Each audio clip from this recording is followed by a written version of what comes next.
స్వరూపులారా, ప్రతి క్షణం మన ఆలోచనలు మొత్తం మేము పొద్దున్నే ధ్యానంలో కూర్చున్నప్పుడు ఏంటంటే, నీ మనసు అంతా జరిగిపోయిన విషయాలని గురించి తలుచుకోవటం, అసలు ఏం జరగబోతుందని భయపెట్టడం నిన్ను.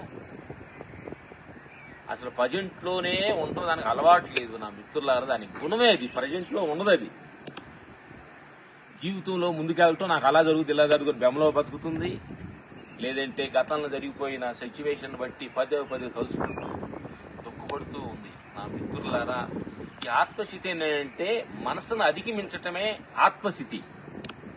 మేము ప్రతి క్షణం ప్రతి దానిలో కూడా ఆత్మస్థితి అని ప్రతి క్షణం ఎందుకు చెబుతున్నామంటే, ఆత్మస్థితి ఏంటంటే అన్నిటికంటే అద్భుతమైంది. భగవంతుడికి సమానం ఆత్మ, భగవంతుడు ఒకటే అనే సత్యాన్ని గురువులు పెద్దలు మిత్రులారా. అందుకని మనసు లెవెల్లో మీరు బతకొద్దు. మనసు నిన్ను ఉయ్యాల్లాగా ఊసలాడిచ్చుద్ది, నేను భయపెట్టుచుద్ది, నీ పందంలో ఇరికిచ్చుద్ది, నీ ప్రతి క్షణం భయంలో బతికిచ్చుద్ది. అందుకని ఆత్మస్థితిలో నువ్వు బతకంగా నేర్చుకుంటే అన్నిటిని నువ్వు జయించవచ్చు. ఓకే.